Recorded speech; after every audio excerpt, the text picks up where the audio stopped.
There's a business in your town that nobody respects. No hype, no headlines, no glamour. Just soap, water, and a guy waving you in. The car wash. And right now, some of the biggest investment firms on Wall Street are quietly buying every single one they can find. Not restaurants, not gyms, not tech startups, car washes. Industry reports show private equity poured over $750 million into this business in a single recent year. Nobody's talking about it, but the money already made up its mind. By the end of this video, you'll understand exactly what these investors see and why the little car wash you grew up going to might not be family-owned anymore. Before we get into the money, you need to know there isn't just one kind of car wash. There are three. Full service. Real people hand-drying and vacuuming your car. Slow, expensive, and hard to scale.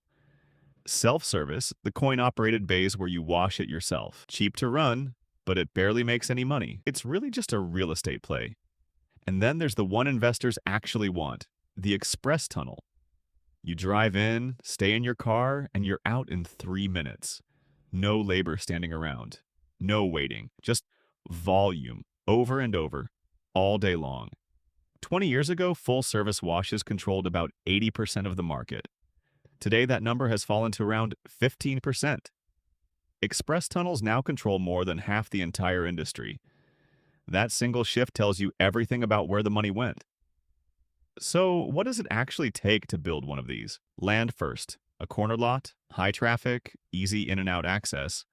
That alone can cost between $1 and $2 million, depending on the city.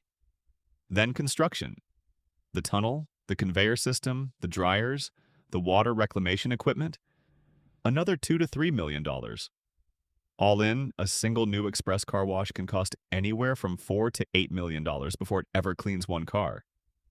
Add in permits, environmental compliance for the water systems, and a small staff to guide cars through, and you've got a serious upfront bill.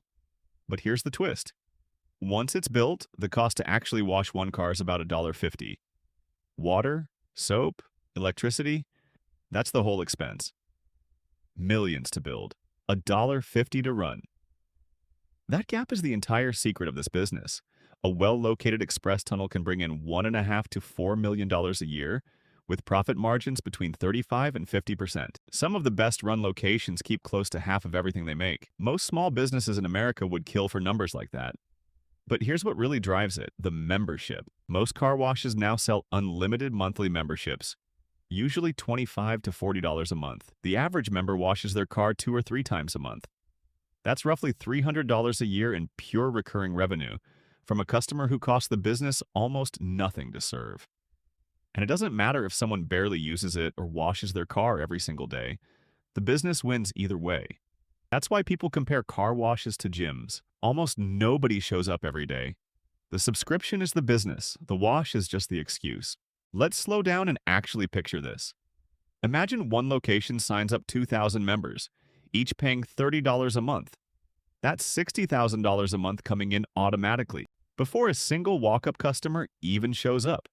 Over a year, that's $720,000 in pure membership revenue, sitting on top of a customer base that costs the business next to nothing. Add in the people who just drive by and pay per wash, and a single well-run location can clear 7 figures a year. Quietly, with almost no drama and almost no one watching. That's the number that gets a spreadsheet at a private equity firm very, very excited. Here's the twist that explains the billions flowing in. This industry used to be completely fragmented. Thousands of small, independent, family-run car washes with no single company dominating.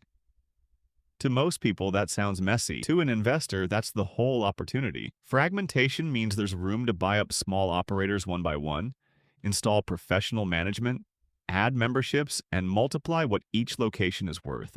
Big consolidators like names like Mr. Car Wash, Whistle Express, and 𝐓𝐴 have built hundreds of locations by doing exactly that. Buy small, upgrade the operation, roll out subscriptions, repeat. And there's a second layer to this. Every one of these locations sits on valuable real estate, a corner lot with heavy traffic. Even if the wash business only breaks even some years, the land underneath it keeps quietly rising in value. Investors aren't just buying a car wash, they're buying real estate with a business attached for free. But here's what most people chasing this trend don't realize.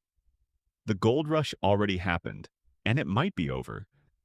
Back in 2021 and 2022, car wash companies were selling for 18 to 20 times their yearly profit. Today, those same deals are going for roughly half that.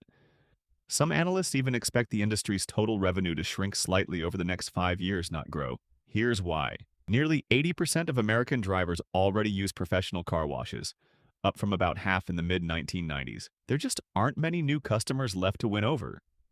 At the same time, companies built almost 1,000 new tunnels in a single recent year. Too many car washes, chasing a customer base that's already maxed out. So the business that looked like an obvious money printer a few years ago is now bumping into its own ceiling. The early investors made real fortunes. The ones buying in today at the top might be paying full price for a party that's already winding down. Underneath all these numbers, there's a quieter story. In small towns across America, family-owned car washes, the ones that sponsored the local Little League team, the ones where the owner knew your name, are being bought out one by one. Sometimes the sign out front doesn't even change. The name people trust stays exactly the same, but the ownership behind it quietly becomes a line item in a private equity portfolio, managed from a spreadsheet 1,000 miles away. Talk to any longtime owner who sold and you'll hear some version of the same story. They spent 20, 30 years building something slowly, treating regular customers like neighbors, remembering their names, their cars, their kids. Then one day, a buyer shows up with a number too large to say no to, a number based purely on the recurring revenue and the real estate underneath it, not on the relationships that actually built the place. The wash keeps running. The vacuum lot still fills up on Saturday mornings. But it isn't really the same business anymore. It's not villainous. It's just what happens when a slow, quiet, cash-generating business finally gets noticed by people who know how to read a balance sheet. So is owning a car wash a good business? For the investors who got in early, buying up fragmented independents and layering on memberships, absolutely. For someone buying in today, at today's prices, in a market that may already be maxed out, the math is a lot less certain. Either way, the next time you drive through one of those 3-minute tunnels, you're not just paying for a wash. You're funding one of the quietest, most profitable consolidations happening in small business America right now. And almost nobody's watching it happen.